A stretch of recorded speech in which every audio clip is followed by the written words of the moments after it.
First New York City, now California, San Francisco to be exact. Taxpayers may soon be on the hook for Mamdani-style city grocery stores. The city supervisor is expected to push ballot measures that would create a fund to support these supermarkets and tax large chains accused of leaving grocery stores and pharmacies vacant.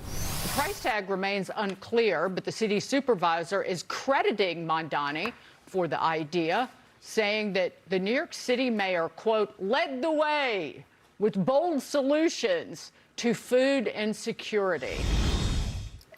Taylor, I'm going to you. You have to stand up. Daniel Lurie isn't going to let this go through. Thank you. Right? He's a moderate, and here's what he didn't say this, but Chris Wright, Senior Vice President of Advanced San Francisco, this is what he told the SF Standard. The question is about whether a new tax will bring them, grocery stores, back, or whether we should focus more on addressing the underlying reasons those businesses left in the first place. And that's what I think the new mayor is trying to do, reversing a lot of what Mayor London had done before him. So I think city council and these supervisors can get in over their heads, but I don't think this would actually go through because he's been doing a very good job of trying to right-size this city. Yeah, the city's done really well because of the AI trade. It's come back. San Francisco, you could buy office buildings at 10 cents on the dollar about 3 years ago. The AI boom came in. San Francisco's booming in spite of itself, in spite of bad policy, despite bad policies. But when you think about government-based grocery stores, I hate to say it, but we already have it. It's called Jack in the Box. I mean, you pass any, and for those on the East Coast, you don't really know Jack in the Box. Love Jack in the Box. On the West Coast, I like Jack in the Box. It's okay.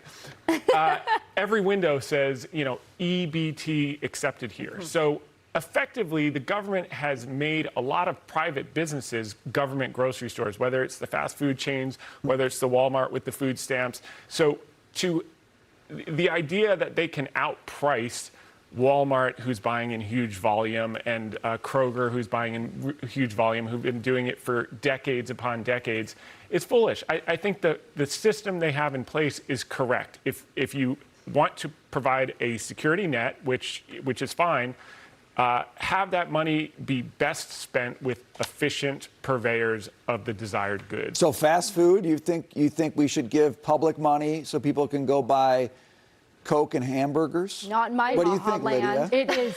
You like that? I don't love the idea of public benefits being spent on soda and French fries, but I do think if you're going to offer public benefits to a population, you shouldn't pick and choose what they spend it on, even if they're not making the best decision for themselves. I will say, going back to this grocery store idea, I think you bring up such a great point, Thomas, because there's an economics professor quoted in here about this issue in San Francisco saying many of the low-income residents that this proposal is seeking to help are already benefiting from the food stamps. So there are other questions about why are the food stamps not reaching them? How are they being used? Rather than we need to bring in a new tax to open up these grocery stores. The other thing, too, is at the end of the quote in the intro that was read, it credited Mamdani with this bold idea of bringing the city-run grocery stores to New York City. How bold. How bold, and what is the success? Because the last I heard, we still had that one grocery store that we spent close to $50 million on that's like this not is even why up you and need running. checks and balances, though, on taxpayer money, Lydia. No, I but know that you don't want checks and balances, but this is why. I love Otherwise, checks it's and balances. government gone amok. But this is the circle of jerks that is left-wing politics, that this guy is going to give huzzas to Mamdani for his city-run grocery stores, which haven't even opened yet. Like, it could be an abject failure, which they will be if history is any guide. The left is in love with ideas. Yeah. Not realities, okay? He credits them not for the reality of a grocery store that works, but for the idea of one that might work. Listen, that's the problem. Just copy the communist Russia model. They had government grocery stores that worked out great. Yeah. The worst part of this, like whether or not they open up and run and whatever, just from having spoken with the people who run grocery stores and other places you can buy food in Manhattan, the worst part is he's going to drive business owners out of Yes, business that's because they're what going to he open the wants. one, and he's got $30 million for it, and $3 million is that is to open it, and $27 million is going to be to subsidize their losses as long as that they can. And in the meantime, all the guys who actually run businesses and are trying to eke out a 1% margin are going to go out of business. That is the severe injustice of the government bringing a bulldozer to your front door and telling you, we're here to do this, and you're going to have to go. And that's what they want. I think it's what he wants. It's the feature, not the bug to them.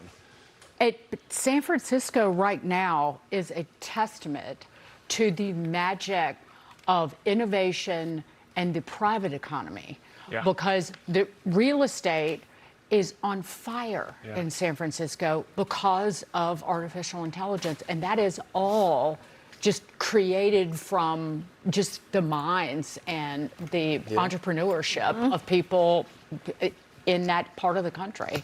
Why they live there, if they're so smart, I don't know. The weather, that's it. It's the weather tax. Well, Bernie's trying to get in on that too, as you mentioned. Right. So watch out. Coming up, the